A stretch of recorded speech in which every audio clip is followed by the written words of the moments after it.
जय हिंद दोस्तों, मैं किशन आप सबका स्वागत करता हूं और शुरू करते हैं आज के डिफेंस समाचारों को। दोस्तों यहाँ पर सबसे बड़े डिफेंस अपडेट की अगर बात करते हैं वो डीआरडीओ के डायरेक्टेड एनर्जी वेपन सिस्टम को लेकर आ रही है। यहाँ पर डीआरडीओ की centre for high energy system and science ने घोषणा की है कि उन्होंने 5 किलोवाट के कंटिन्यूअस वेव फाइबर लेजर का सफलतापूर्वक ट्रायल्स पूरे कर लिए।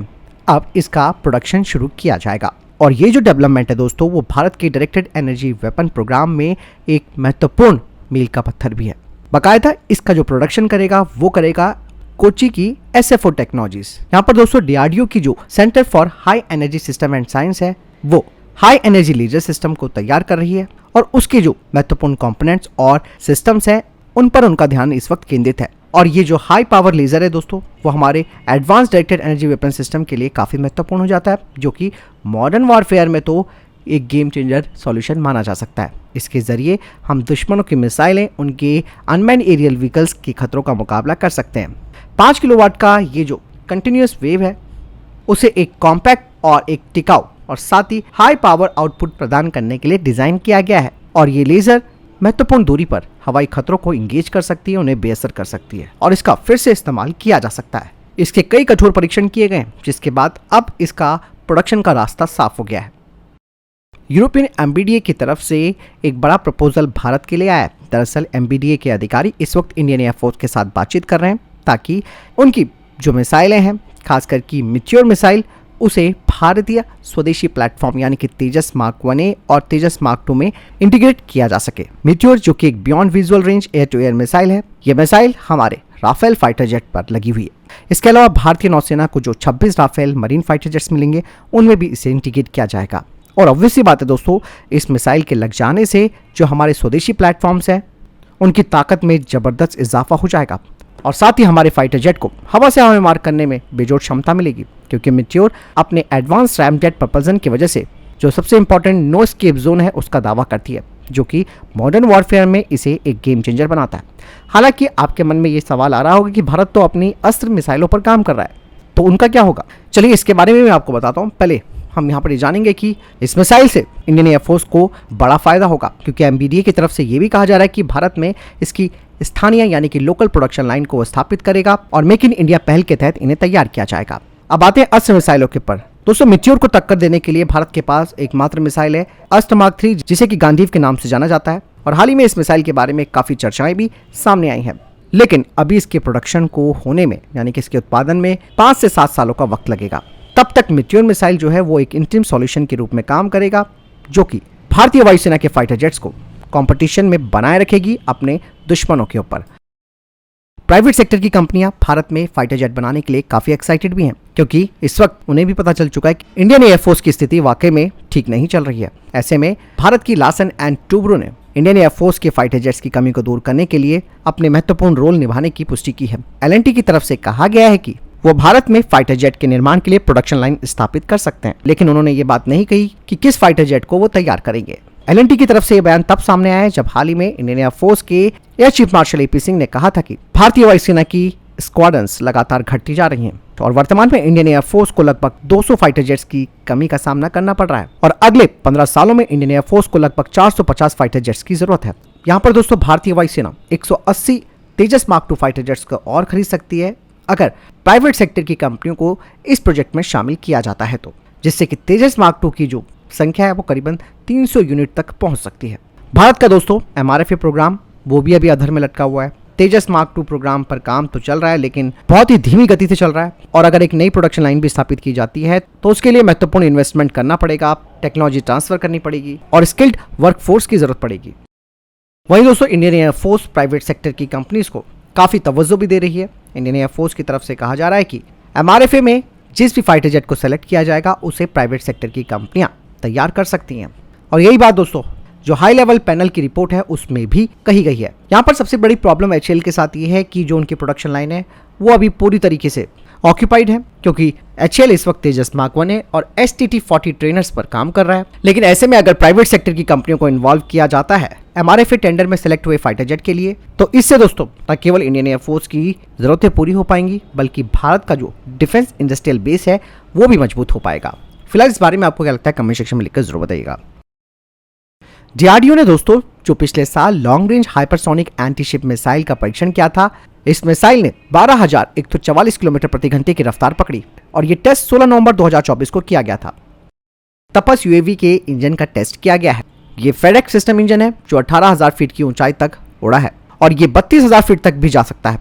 ऐसे में इस इंजन पर और अधिक रिसर्च एंड डेवलपमेंट किया जा रहा है, जिसे कि भारत की एमएसएमईज कर रही हैं। रशिया भारत को अपने BTR-22 8x8 armoured personal career की पेशकश कर रहा है और इस तरीके से रशिया का ये जो ऑफर है वो इंडियन आर्मी के व्हील्ड इन्फेंट्री कॉम्बैक्ट व्हीकल के प्रोग्राम में एंटर कर गया है। BRT-22 इसे खास तौर पर मॉडर्न बैटलफील्ड डिमांड को पूरा करने के लिए डिजाइन किया गया है। इसकी जबरदस्त गतिशीलता, सुरक्षा मारक क्षमता और साथ ही इसकी इलेक्ट्रॉनिक युद्ध क्षमता है, जो कि कहीं ना कहीं दोस्तों अमेरिकी निर्मित स्ट्राइकर को जबरदस्त कंपटीशन दे सकता है, खास करके लद्दाख जैसे एरिया में जहां स्ट्राइकर फेल हुआ है। 8x8 व्हील कॉन्फ़िगरेशन वाला ये प्लेटफॉर्म, इसका वजन 20 टन का है। इसमें 11 पर्सनल्स को रखा जा सकता है, जिसमें कि ड्राइवर, कमांडर, गनर और 8 इन्फेंट्रीमैन शामिल होते हैं। BTR-22 की सबसे जबरदस्त ताकत है इसका बैलिस्टिक कवच, जो कि 12.7 × 108 mm कैलिबर का सामना कर सकता है। इसमें 30 mm की 2A-72 ऑटोमेटिक कैनन लगी है, जो कि 330 राउंड पर मिनट दाग सकती है और इस कैनन की रेंज 1000 मीटर है। इसकी जो मेन गन है वो है 7.62 mm PKTM coaxial machine gun. BRT-22 का 360 हॉर्स पावर का डीजल इंजन है और ये एक जबरदस्त वाहन माना जा रहा है, जो कि स्ट्राइकर को एक जबरदस्त टक्कर भी देगा, खास करके लद्दाख जैसे उच्च ऊंचाई वाले क्षेत्रों में। लेकिन BRT-22 में भी एक छोटा इंजन लगा है। ये तो टेस्ट एंड ट्रायल्स के बाद ही पता चलेगा कि ये कैसी परफॉर्मेंस दे सकता है। HFCL लिमिटेड की सहायक कंपनी STL लिमिटेड को भारतीय सेना की तरफ से 44.36 करोड़ रुपए का कॉन्ट्रैक्ट मिला है tactical optical fibre cable assemblies के लिए और इसके जरिए भारतीय सेना युद्ध के मैदान में अपने कम्युनिकेशन नेटवर्क की विश्वसनीयता और तेजी से उन्हें डिप्लॉय कर सकती है। इससे भारतीय सेना की ऑपरेशनल रेडीनेस काफी बढ़ जाएगी। ये जो tactical optical fibre cable assembly है, ये खास तरीके के सिस्टम है जो कि कठिन परिस्थितियों में हाई स्पीड और इंटरफेरेंस फ्री डाटा ट्रांसमिशन करते हैं। दोस्तों, हाल ही में एक प्रोग्राम के दौरान अमेरिकी कॉमर्स सेक्रेटरी हवार्ड ने भारत को लेकर एक बड़ी बात कही है।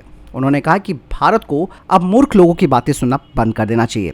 और जब उनसे पूछा गया था कि आप इंजन सप्लाई करने को लेकर देरी क्यों कर रहे हैं, तो वो इस बात को लेकर हंस पड़े। यही नहीं, अमेरिका का घमंड आप इस तरीके से भी देख सकते हैं कि उन्होंने साफ तौर पर बोला कि भारत का ना तो यूके, फ्रांस और रूस डिफेंस पार्टनर्स हैं। ऐसे में दोस्तों आप समझ सकते हैं कि अमेरिका पर या फिर किसी देश पर निर्भर रहना कितनी बड़ी गलती हो सकती है। इस तरीके के बयान बहुत सीरियसली होते हैं। वो साफ तौर पर अपने ऊपर निर्भर रहने का दबाव भारत पर डालते हैं। इसके अलावा उन्होंने कहा कि हम भारत के लिए F-35 के लिए बातचीत भी कर रहे हैं। यहाँ पर दोस्तों अमेरिका का ये आत्मविश्वास आप समझ सकते हैं कि ओवर कॉन्फिडेंस अमेरिका का बहुत ज्यादा है, दूसरे का मजाक उड़ाना और जो लीगल टेंशन है उन्हें नजरअंदाज करना। अमेरिका अच्छी तरीके से जानता है भारत इस वक्त रशिया के साथ कोई रक्षा समझौता करने की स्थिति में नहीं है और सबसे बड़ा कारण ये है कि काटसा का प्रतिबंध। इसी वजह से दोस्तों अमेरिका भारत पर F-21 खरीदने का दबाव भी बना रहा है। नॉर्थ कोरिया ने दोस्तों पहली बार न्यूक्लियर पावर सबमरीन को प्रदर्शित किया है, जिसे कि वो इस वक्त तैयार कर रहा है और ये दक्षिण कोरिया और अमेरिका के लिए एक बड़ा सुरक्षा खतरा माना जा रहा है। हालांकि इस पनडुब्बी के बारे में ज्यादा जानकारी नहीं आई, लेकिन कहा जा रहा है कि ये 6000 से 7000 टन क्लास की पनडुब्बी होगी, जो कि 10 मिसाइलें ले जा सकती है। खुद डिफेंस एक्सपर्ट्स भी कह चुके हैं कि उत्तर कोरिया ने पानी के नीचे से मिसाइल दागने की क्षमता हासिल कर ली है और उत्तर कोरिया, जिस पर इतने ज्यादा प्रतिबंध लगे हैं, एक गरीब देश बन चुका है। ऐसे में वो परमाणु ऊर्जा से चलने वाली पनडुब्बियों का निर्माण कर रहा है, तो उसे टेक्नोलॉजी और सोर्सेज कहां से मिल रहे हैं, ये भी एक बड़ा सवाल है। हालांकि कुछ डिफेंस एक्सपर्ट्स कहते हैं कि रशिया उसको पूरा सपोर्ट कर रहा है। हाल ही में दोस्तों एरो इंडिया 2025 में एक वीडियो सामने आया था, जिसमें कि भारतीय वायुसेना के प्रमुख ने तेजस मार्क 1 की डिलीवरी में देरी को लेकर HAL को फटकार लगाई थी। हालांकि उन्होंने कॉन्क्लेव के दौरान इस बारे में कहा है, यहाँ पर लोगों ने गलत तरीके से इस वीडियो को पेश किया। साथ ही उन्होंने कहा कि HAL हमारी बहुत ही प्रोफेशनल है और साथ ही वो खुद ये भूल गए थे कि वो मीडिया के साथ कोई इंटरेक्शन नहीं कर रहे, बल्कि वो उनके साथ निजी बातचीत कर रहे थे। उन्होंने कहा कि ये काफी बेतुकी बात है इस तरीके की बातें करना। मेसर सिकोन इंजीनियरिंग ने भारतीय नौसेना को 8वां मिसाइल कम एमुनेशन बार LCAM-11 को डिलीवर किया है। अहमदाबाद की स्टार्टअप कंपनी पियरसाइट स्पेस अब drone mounted synthetic aperture radar को तैयार कर रही है। रक्षा मंत्री राजनाथ सिंह ने POK को लेकर एक बड़ी बात कही है। दरअसल उन्होंने कहा कि मुझे उम्मीद नहीं है कि पाकिस्तान हमें POK लौटाएगा। मेरा मानना है कि POK के लोग खुद भारत में विलय की मांग करेंगे। भारत की जिस तरीके से आर्थिक प्रगति हो रही है और भारत का अंतर्राष्ट्रीय स्तर पर नाम हो रहा है, तो ऐसे में POK के लोगों को एहसास होने लगा है कि उनका डेवलपमेंट केवल और केवल भारत जैसे देश में शामिल होने से हो सकता है। यही नहीं, उन्होंने बताया कि POK के लोग जब खुद इसकी मांग करेंगे तो पाकिस्तान को मजबूर होना पड़ेगा। फिलहाल इतने अभी तक के टॉप डिफेंस अपडेट। वीडियो के सामने कोई प्रश्न जवाब है, आपका कोई सवाल है, कमेंट सेक्शन में लिखकर जरूर पूछ सकते हैं। वीडियो को लाइक और शेयर जरूर कीजिएगा। जय हिंद, वंदे मातरम।